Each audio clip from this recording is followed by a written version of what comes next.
negara. Dan mulailah rakyat teriak dan panggil TNI. Kemana TNI?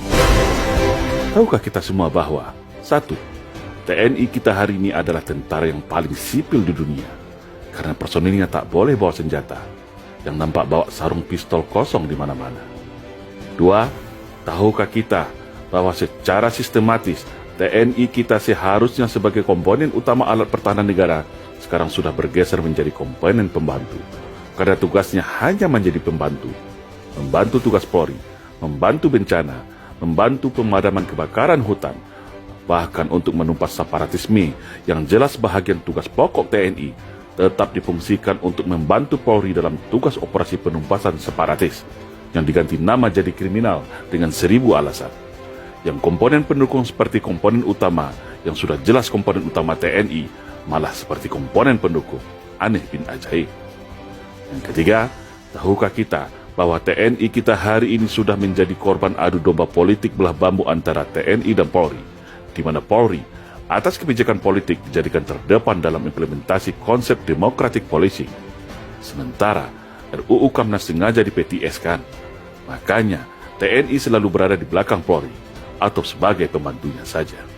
Yang keempat, tahukah kita bahwa jumlah Polri hari ini sudah 3 kali lipat jumlah TNI, alias 1:3, di mana secara anggaran pun Polri jauh fantastis di atas anggaran TNI. Tapi yang digemborkan kepada publik anggaran Kementerian Pertahanan yang paling besar. Padahal setelah dibagi berdasarkan matra, jauh di bawah anggaran Polri. Yang kelima, tahukah kita saat ini secara kedudukan hukum Polri begitu spesial langsung di bawah Presiden, sedangkan TNI berada di bawah Menteri Pertahanan. Artinya, secara strata hukum dan jabatan, Polri setara dengan Menteri, sedangkan TNI di bawah Menteri. Yang keenam, tahukah kita bahwa sudah hampir semua peran TNI saat ini sudah diambil alih oleh polisi, termasuk peran pembinaan teritorial, cipta kondisi dan pasukan kombatan. Yang ketujuh, tahukah kita bahwa secara persenjataan organik, hari ini Polri lebih canggih daripada senjata organik TNI. Senjata pasukan Densus 88, Gegana, dan Brimob, Polri lebih canggih daripada senjata Batalion Infanteri Raider sekalipun. Yang kedelapan, tahukah kita saat ini ada namanya istilah multifungsi Polri yang melebihi peran dwifungsi ABRI era Orde Baru yang dulu kita caci maki. Saat ini peran polisi sangat dahsyat dan luar biasa, sampai ada anekdot yang beredar, NKRI adalah kepanjangan dari Negara Kepolisian Republik Indonesia. Yang kesembilan, tahukah kita saat ini tak jelas lagi batas antara dimensi pertahanan dan keamanan, di mana seharusnya jelas mana yang tugas pokok TNI sebagai komponen utama pertahanan dan mana tugas Polri sebagai komponen pendukung.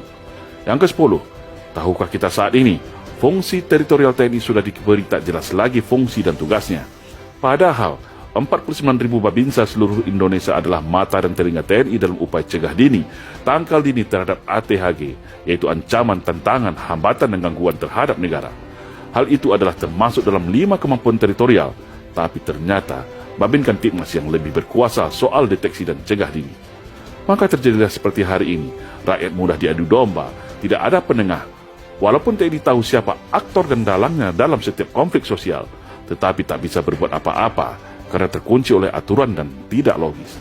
Itulah yang disebut dengan serangan asymmetric war untuk melemahkan negara dari dalam.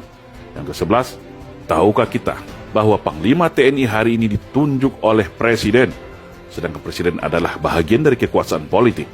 Bayangkan, apabila kewenangan politik ini disalahgunakan untuk mengkooptasi TNI agar manut dan tunduk kepada kehendak kekuasaan, bukan kepada rakyat dan negara lagi. Jangan heran kalau Pak Dirman tidak mau diatur 100% oleh Bung Karno soal perang gerilya. Jangan heran Pak Yani tidak mau diatur dalam soal pemberian senjata dari Cina untuk kaum komunis. Yang ke-12, tahukah kita bagaimana TNI kita secara kekuasaan politik tidak berdaya dan tunduk di bawah kekuasaan politik? TNI tunduk pada kekuasaan supremasi sipil, tapi anehnya dan kontradiktif, Polri yang katanya sipil bersenjata mempunyai pasukan kombatan, peralatan tempur mutakhir, sehingga di dunia boleh dikatakan Polri adalah polisi yang paling militeristik di dunia saat ini, sampai memerangi terorisme dan separatisme yang seharusnya tugas TNI juga diambil oleh Polri. TNI tidak punya kewenangan apapun khususnya Angkatan Darat. Yang ke-13, tahukah kita kalau TNI hari ini secara institusi terikat oleh undang-undang dan secara individu terikat oleh Sumpah Sabta Marga. Namun, di satu sisi ada kelompok politik dari sipil melalui kekuasaan politik dapat mengintervensi permasalahan internal TNI, baik itu berupa penempatan posisi jabatan dan belanja anggaran persenjataan TNI. 14. Sadarkah kita, slogan sinergitas TNI Polri hanyalah cara halus mengikat TNI ke belakang, tetapi memberikan kekuasaan luas kepada Polri di depan.